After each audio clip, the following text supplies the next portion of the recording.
हमारे cartoon TV channel को जल्दी से जल्दी लाइक, सब्सक्राइब और शेयर करें। बचाओ, कोई मुझे बचाओ। वह दौड़कर देखता है कि एक छोटी लड़की एक पत्थर पर फंसी थी जहां पानी का प्रवाह तेज था। यदि वह गलती से गिर गई तो बहाव उसे दूर ले जाएगा। आरव आगे बढ़ता है, बड़ी मुश्किल से लड़की को खींचकर सुरक्षित किनारे पर लाता है। लड़की कांप रही थी। धन्यवाद भैया, मैं पानी भरने आई थी, पैर फिसल गया। अब तुम सुरक्षित हो। तुम कहाँ रहती हो? दूर एक छोटी बस्ती है, मैं वहीं रहती हूँ। आप मेरे घर चलिए, खाना खा लीजिए। लगता है आप कई दिन से भूखे हैं। प्राचीन समय की बात है। नंदनपुर नाम का एक बड़ा और खुशहाल राज्य था, जहाँ के लोग खेती बाड़ी, कारोबार और कला कौशल में माहिर थे। लेकिन इस राज्य के भीतर एक गहरी तकलीफ छिपी थी।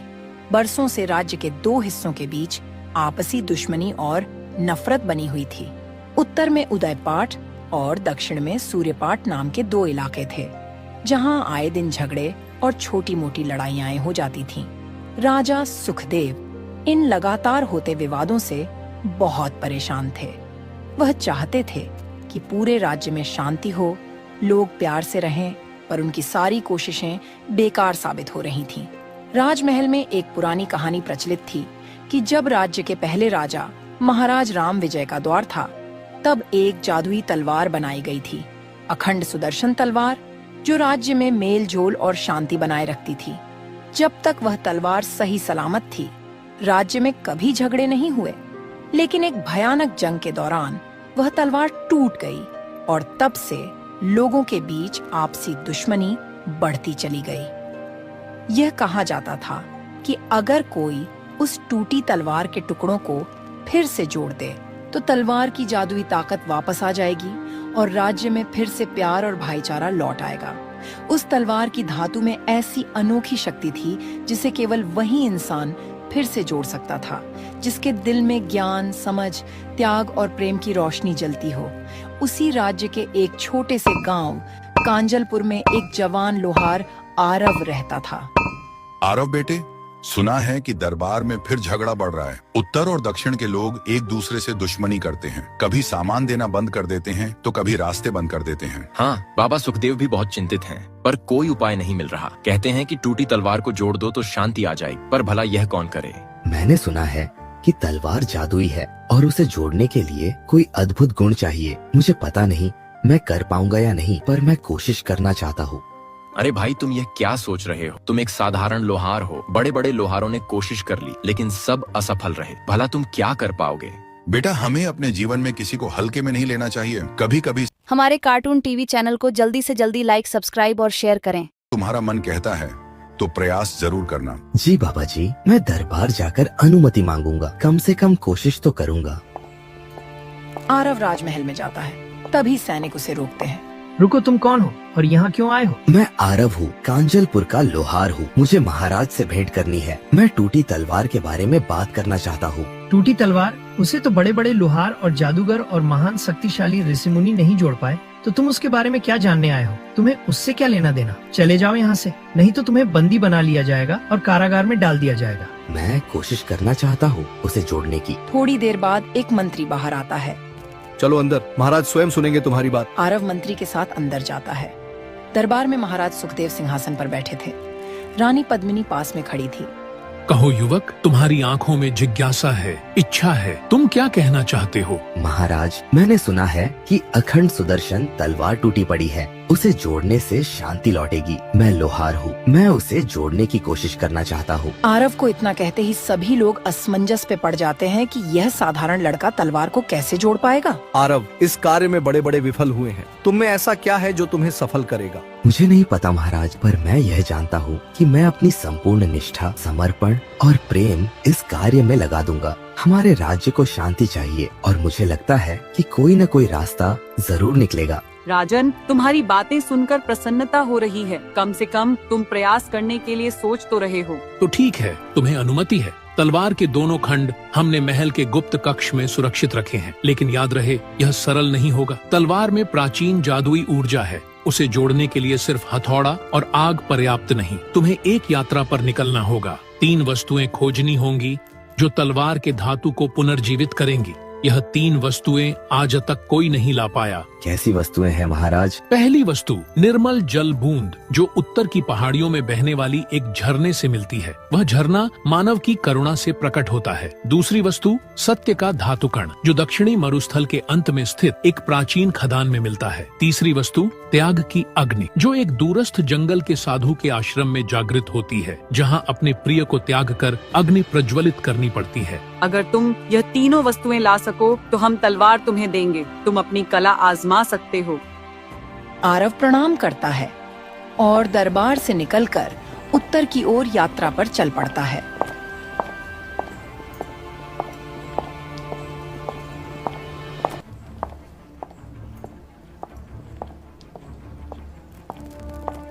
कई दिन चलने के बाद वह ऊंची पहाड़ियों पर पहुंचता है, जहां उसने एक सुंदर झरने के बारे में सुना था। वहां पहुंचकर उसे तेज बहती हुई जलधारा दिखती है और वहां तक पहुंचना नामुमकिन लगता। हमारे कार्टून टीवी चैनल को जल्दी से जल्दी लाइक, सब्सक्राइब और शेयर करें। बचाओ, कोई मुझे बचाओ, बचाओ बचाओ, कोई मुझे बचाओ। वह दौड़कर देखता है कि एक छोटी लड़की एक पत्थर पर फंसी थी, जहां पानी का प्रवाह तेज था। यदि वह गलती से गिर गई तो बहाव उसे दूर ले जाएगा। आरव आगे बढ़ता है, बड़ी मुश्किल से लड़की को खींचकर सुरक्षित किनारे पर लाता है। लड़की कांप रही थी। धन्यवाद भैया, मैं पानी भरने आई थी, पैर फिसल गया। अब तुम सुरक्षित हो। तुम कहाँ रहती हो? दूर एक छोटी बस्ती है, मैं वहीं रहती हूँ। आप मेरे घर चलिए, खाना खा लीजिए। लगता है आप कई दिन से भूखे हैं। आरव उसके घर जाता है, जहां उसकी माँ चिंता में डूबी थी। माँ रोते हुए बोलती है और आरव के धन्यवाद करती है। ईश्वर तुम्हें आशीर्वाद दे बेटा, हम तुम्हारे एहसानमंद रहेंगे। लड़की की माँ घर के कोने से एक छोटी चमकीली शीशी निकालती है, जिसमें निर्मल जल की एक बूंद रखी थी। यह वही जल था जिसके बारे में राजा ने कहा था।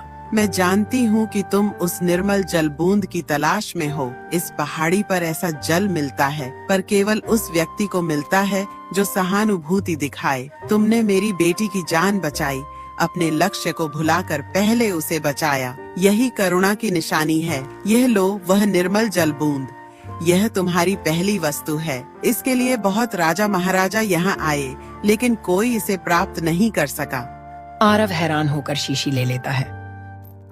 हे देवी, आपको कैसे पता कि मुझे इसकी जरूरत है? जगत में सब आपस में जुड़ा है बेटा। बहादुरी दिखाने वाले को प्रकृति भी मदद करती है। जाओ आगे बढ़ो। आरव आभार व्यक्त कर आगे बढ़ता है।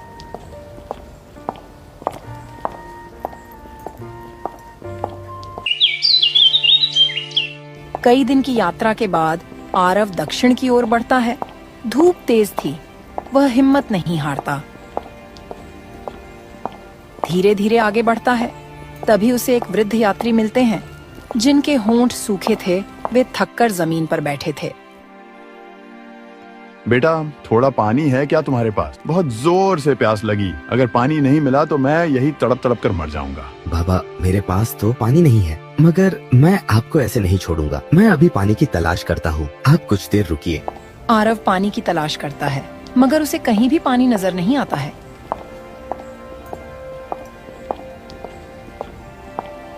वह कुछ दूर और जाता है। तभी उसे एक छोटा तालाब नजर आता है। वह पानी जल्द से ले लेता है।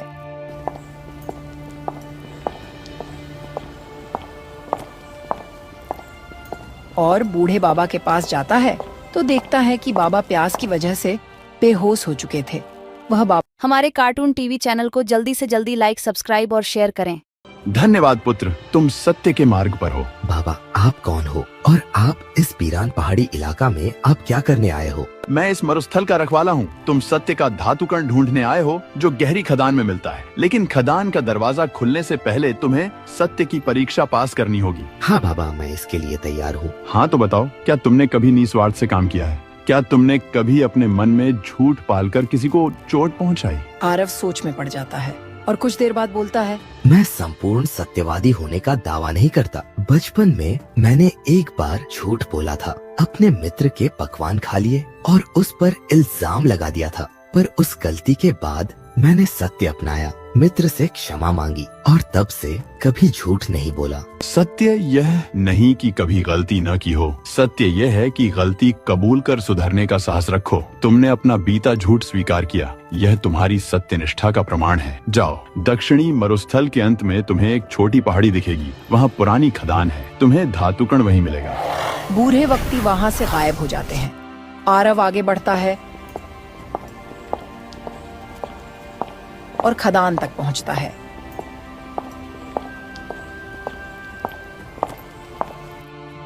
खदान गहरी थी, अंदर अंधेरा था। एक स्थान पर उसे धातु का एक छोटा कण मिलता है, मानो सत्य के प्रकाश था। वह कण आरव उठा लेता है। अब तीसरी वस्तु ढूंढनी थी, जो कि त्याग की अग्नि थी।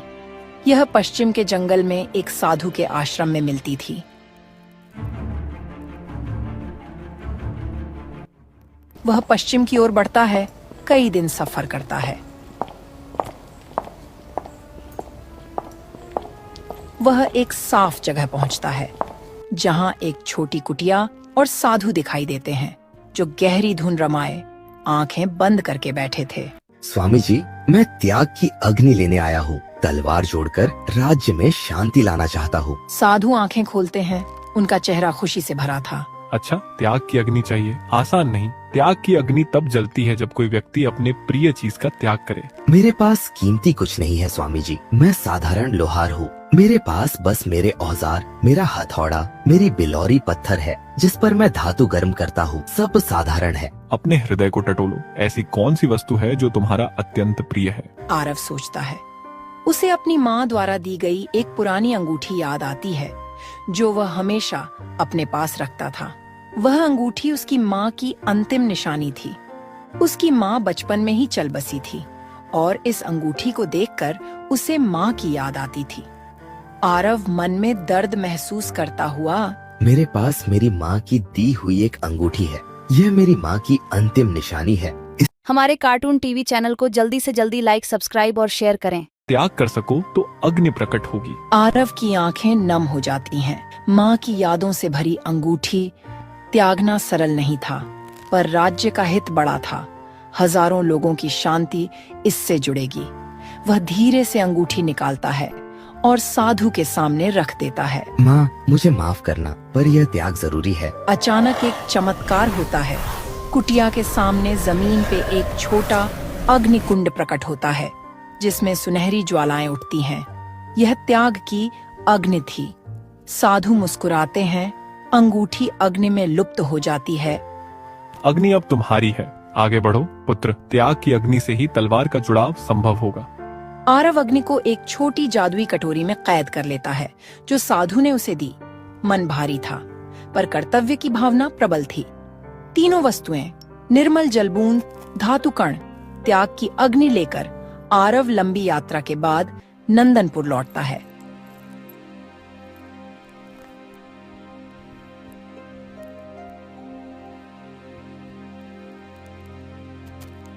महल के द्वार पर सैनिक अब उसे सम्मान से अंदर ले जाते हैं।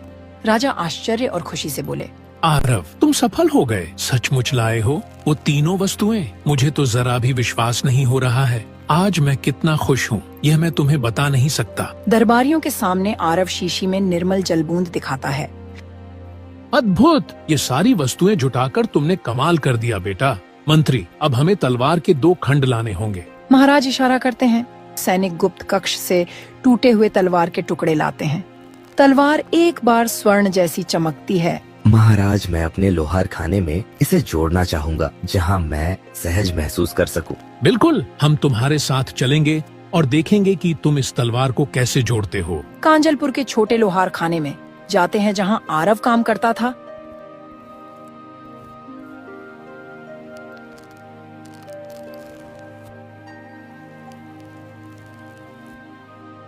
एक साधारण भट्टी में डालता है और हथौड़ा मारता है।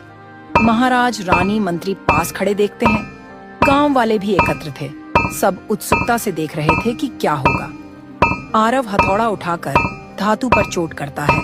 कुछ देर में तलवार एक टुकड़े में आ जाती है। उसकी चमक लौटने लगती है। अब तलवार पूरी तरह जुड़ गई थी। राजा ये देखकर बहुत खुश हुआ। मुझे लग रहा है कि मानो मेरे सर से बोझ हट गया हो। यह तलवार अब अखंड है और इसकी ऊर्जा शांति का संदेश दे रही है। उसी क्षण राज्य के उत्तर और दक्षिण पक्षों में कुछ अद्भुत होता है। लोग जो कल तक दुश्मनी पाले थे, उन्हें मन में एक नई कोमल भावना महसूस हमारे कार्टून टीवी चैनल को जल्दी से जल्दी लाइक, सब्सक्राइब और शेयर करें। और एक दूसरे के प्रति समझ, करुणा और विश्वास पनपने लगते हैं। यह खबर फैल जाती है कि तलवार जुड़ गई है। लोग मेल मिलाप करने लगते हैं। यह तो चमत्कार है। तलवार की ऊर्जा पूरे राज्य में बह गई है। हमने जो सदियों से चाहा वह आज संभव हुआ। आरव, तुमने सिद्ध कर दिया कि अच्छे गुण, त्याग, सत्य और करुणा से बड़ा कोई बल नहीं होता है। मैं तुम्हें राजकीय सम्मान देता हूँ। आरव, मांगो, जो मांगना चाहते हो वह मांगो। आधा राज्य भी मांगोगे तो वो भी कम होगा। महाराज, मुझे कुछ भौतिक इनाम नहीं चाहिए। मेरा इनाम यही है कि हमारा राज्य फिर से शांति से जी सके। हाँ, यदि आप कुछ करना चाहते हैं तो राज्य में शिक्षा और सद्भावना को बढ़ावा दें। सुनिश्चित करें कि बच्चों को बचपन से ही करुणा, सत्य और त्याग का महत्व सिखाया जाए। एक ऐसा विद्यालय खोलिए जहाँ शास्त्रों के साथ मानवीय मूल्यों की शिक्षा मिले। ऐसा ही होगा। हम राज्य में नैतिक शिक्षा के केंद्र स्थापित करेंगे ताकि आने वाली पीढ़ियां तलवार पर निर्भर न रहें, बल्कि स्वयं अपने भीतर के गुणों से शांति कायम करें। हम त्याग की अग्नि, सत्य के धातुकण और निर्मल जल बूंद का अर्थ समझ गए हैं। यह तीनों मानवीय गुणों के प्रतीक हैं। कुछ दिन बाद आरव अपने गांव लौटता है।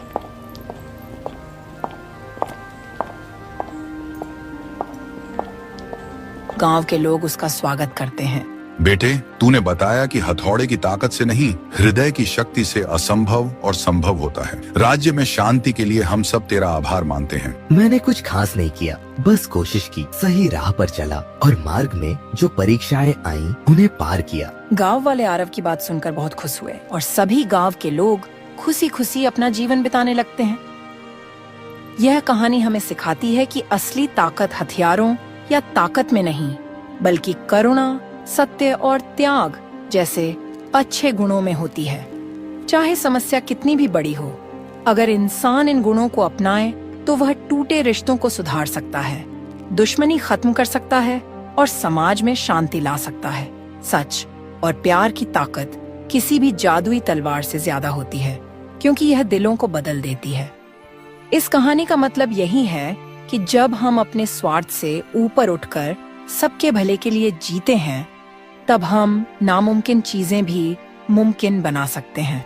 राजा चंद्रसेन अपने सिंहासन पर बैठे थे। उनके माथे पर चिंता की गहरी लकीरें साफ दिखाई दे रही थीं। उनके सामने उनके विश्वस्त मंत्रीगण खड़े थे। मंत्री जी, प्रजा से शिकायतें मिल रही हैं कि राज्य में असंतोष बढ़ रहा है। हमें इस पर जरा भी ध्यान देना नहीं चाहिए, क्योंकि प्रजा का काम ही है चिल्लाना। हमारे कार्टून टीवी चैनल को जल्दी से जल्दी लाइक, सब्सक्राइब और शेयर करें। के कारण लोग गरीबी और मुश्किलों का सामना कर रहे हैं। यदि हम करों को कम करें तो शायद स्थिति सुधर सकती है। आप ये क्या कह रहे हैं? कर को कम करना होगा?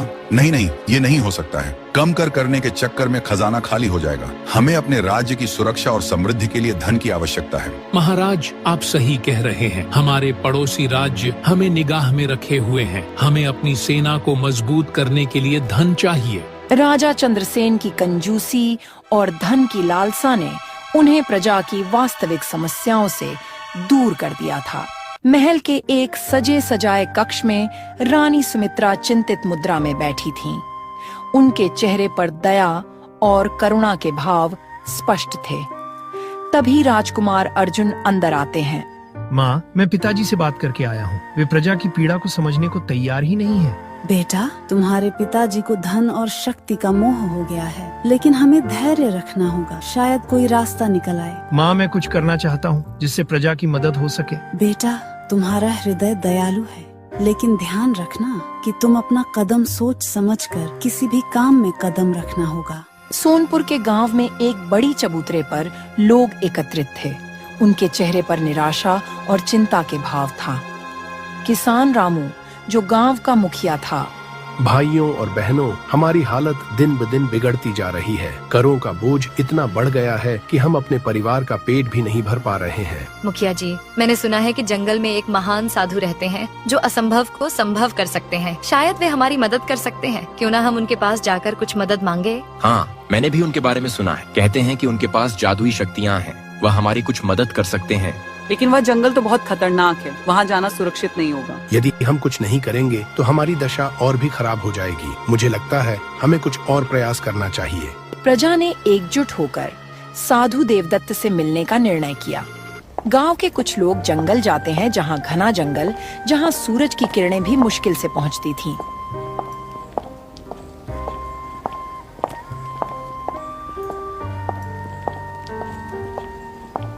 पक्षियों की चहचहाहट और जानवरों की आवाजें वातावरण को रहस्यमय बना रही थीं। एक साफ सुथरे स्थान पर एक छोटा सा आश्रम नजर आता है, जहां साधु देवदत्त ध्यान मग्न थे।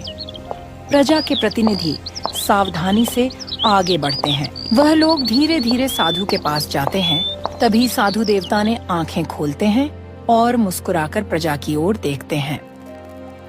महात्मा के ध्यान में कोई रुकावट न पड़े, इसलिए हमें धीरे धीरे चलना चाहिए। आओ आओ बच्चों, मैं जानता था कि तुम लोग एक न एक दिन यहाँ जरूर आने वाले हो। महात्मा, आप तो सब कुछ हमारे कार्टून टीवी चैनल को जल्दी से जल्दी लाइक, सब्सक्राइब और शेयर करें। तंग कर रखा है। करों का बोझ बढ़ता जा रहा है और हम भूखे मर रहे हैं। कृपया हमारी सहायता करें। साधु देवदत्त ने कुछ क्षणों के लिए आंखें बंद की।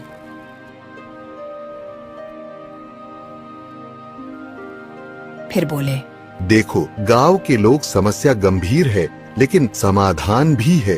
इसके लिए तुम्हें अपनी बुद्धि और चालाकी का प्रयोग करना होगा। महात्मा, हम क्या करें? हमें तो कुछ समझ नहीं आ रहा है। तुम्हें एक योजना बनानी होगी जिससे राजा का हाल परिवर्तन हो सके, तभी तुम लोग का समस्या का हल हो पाएगा। इधर राजकुमार अर्जुन अपने कक्ष में पुस्तकें पढ़ रहे थे। उनकी आंखों में ज्ञान की चमक था। तभी उनके मित्र सुदर्शन अंदर आते हैं।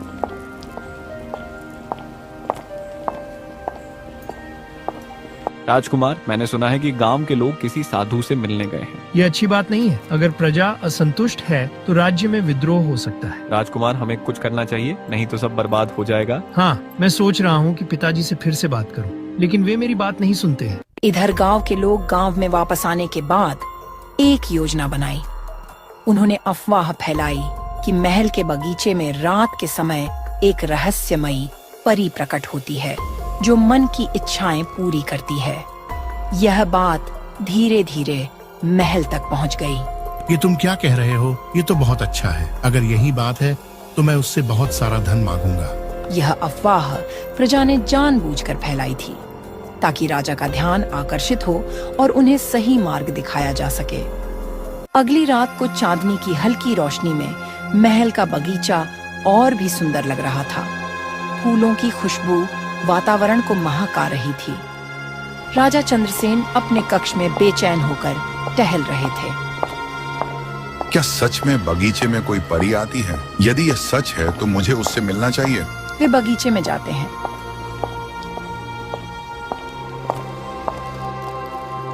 तभी अचानक एक चमकदार रोशनी होती है और वहाँ एक सुंदर परी प्रकट होती है।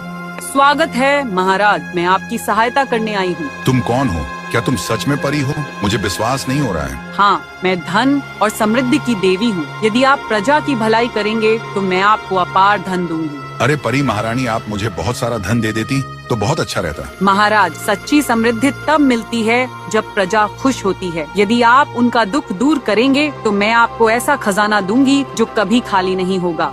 इतना कहकर परी वहाँ से चली जाती है और राजा विचार मग्न हो जाते हैं। राजा बहुत खुश हो जाते हैं। अगले दिन राजा अपने सिंहासन पर बैठे थे। महाराज, क्या आपने करों को कम करने का विचार किया है? नहीं, बल्कि हमें हमारे कार्टून टीवी चैनल को जल्दी से जल्दी लाइक, सब्सक्राइब और शेयर करें। महाराज, प्रजा पहले से ही तंग है। मुझे उनकी परवाह बिल्कुल नहीं है। मुझे अपना खजाना बढ़ाना है। राजा ने परी की बात का गलत अर्थ लगाया। वे समझ बैठे कि अधिक धन एकत्र करके वे और समृद्ध हो जाएंगे।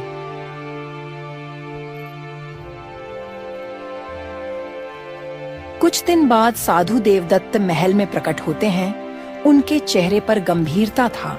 महाराज चंद्रसेन, आपकी कंजूसी और लालच ने हद पार कर दी है। तुम कौन हो जो मुझे शिक्षा देने आए हो? मेरे महल में तुम्हारा प्रवेश कैसे हुआ? मैं एक साधारण साधु हूँ, लेकिन सत्य कहने से नहीं डरता। यदि आप अपनी गलतियों को नहीं सुधारेंगे तो आपको गंभीर परिणाम भुगतने होंगे। हे साधु, तुम मुझे श्राप देने की कोशिश कर रहे हो। मुझे कोई श्राप नहीं लग सकता। मेरे पास शक्ति और धन है। तो सुनो राजा, मैं तुम्हें श्राप देता हूँ कि तुम्हारा सारा धन मिट्टी में बदल जाएगा और तुम अपनी शक्तियाँ खो दोगे। साधु वहाँ से चले जाते हैं और राजा हंसते हुए सोचते हैं कि यह सब मात्र एक ढोंग है।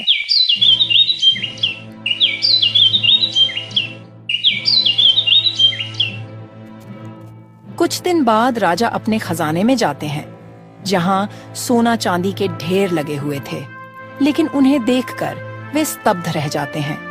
राजा का सारा सोना, चांदी और रत्न मिट्टी में बदल गया था। ये कैसे हो सकता है? ये कोई भ्रम है। सैनिकों, तुरंत यहाँ आओ। ये देखो यहाँ क्या हो गया। खजाने की यह हालत कैसे हुई? किसने ये किया? महाराज, हमें नहीं पता ये सब कैसे हो गया। ये सब अचानक हुआ। राजा क्रोध से लाल हो गया। इधर रानी सुमित्रा को जब इस घटना का पता चलता है तो वे चिंतित हो जाती हैं। वे साधु देवदत्त से मिलने का निर्णय लेती हैं। रानी सुमित्रा साधु से मिलने के लिए जाती है। घने जंगल में पहुंचकर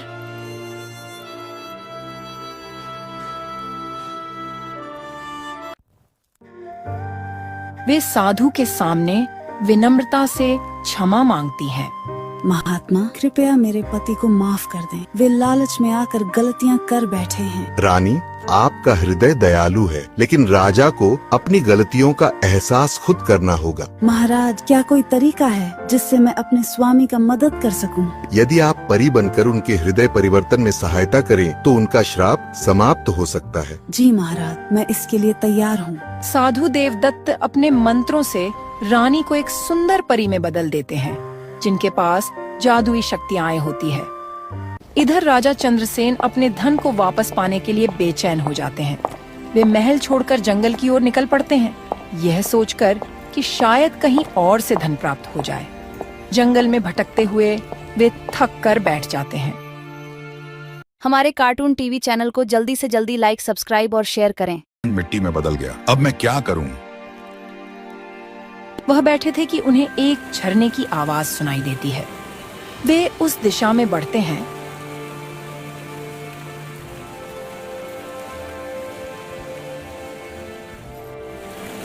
और देखते हैं कि एक सुंदर झरना के पास एक साधारण परी थी।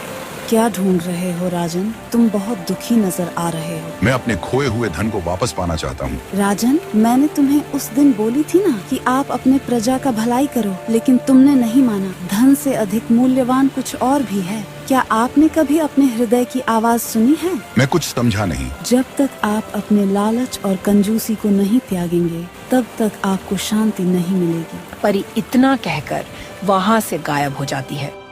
राजा एक गुफा में बैठ जाता है और कुछ सोचने लगता है। राजा अपने जीवन के बारे में सोचता है। उन्हें अपनी गलतियों का एहसास होने लगता है। मैंने अपने लालच में आकर अपने प्रजा को अनदेखा कर दिया। मेरी कंजूसी ने सब कुछ छीन लिया। राजा को अब अपनी गलतियों का पछतावा होने लगा था। उनके हृदय में परिवर्तन की लहर उठ रही थी। महल में राजा की अनुपस्थिति में प्रजा ने राज्य की बागडोर खुद संभाल ली। उन्होंने आपस में सहयोग करके राज्य को चलाना शुरू कर दिया। गांवों में लोग मिलकर काम करने लगे और खुशहाली लौटने लगी। देखो, हम बिना राजा के भी खुश रह सकते हैं। हमें एकजुट होकर काम करना चाहिए। हाँ, यदि हम मिलजुल कर काम करें तो सब कुछ संभव है। लेकिन यदि राजा वापस आए और हमारा विरोध करे तो क्या होगा? यदि वे बदल गए हों तो हम उन्हें स्वीकार करेंगे, वरना हम अपना रास्ता खुद चुनेंगे। कुछ दिनों के आत्मचिंतन के बाद राजा चंद्रसेन महल लौटने का निर्णय लेते हैं। वे अब एक बदले हुए व्यक्ति हो चुके थे। उनके चेहरे पर विनम्रता और दया के भाव था। महल पहुंचकर वे देखते हैं कि प्रजा ने सब कुछ संभाल लिया है। वे गांव के चौपाल में जाते हैं, जहां लोग एकत्रित थे। मेरे प्रिय प्रजाजनों, मैं आपकी पीड़ा को समझ नहीं पाया। मैं अपनी गलतियों के लिए आपसे क्षमा मांगता हूँ। लोग आश्चर्य से राजा को देखते हैं। महाराज, क्या आप सच में बदल गए हैं? हाँ, मैंने अपने लालच और कंजूसी को त्याग दिया है। मैं आपकी सेवा करना चाहता हूँ। कृपया मुझे एक मौका दें। शायद महाराज सच में बदल गए हैं। हमें उन्हें एक मौका देना चाहिए। सभी बातें कर ही रहे थे कि तभी साधु देवदत्त प्रकट होते हैं। उनके चेहरे पर संतोष का भाव था। महाराज चंद्रसेन, आपका हृदय परिवर्तन देखकर मुझे खुशी हुई। अब आपका श्राप समाप्त हो गया है। महात्मा, मैंने अपनी गलतियों को समझ लिया है। मैं आपका आभारी हूँ कि आपने मुझे सही मार्ग दिखाया। देखो राजा, तुम अपने रानी का शुक्रिया करो, क्योंकि तुम्हारे श्राप हमारे कार्टून टीवी चैनल को जल्दी से जल्दी लाइक, सब्सक्राइब और शेयर करें। अब आपके हृदय की शुद्धता का परिणाम है। अब समय है कि आप प्रजा की भलाई के लिए कार्य करें। अब राजा का धन वापस आ जाता है, लेकिन अब राजा अपना धन प्रजा की भलाई में लगाते हैं।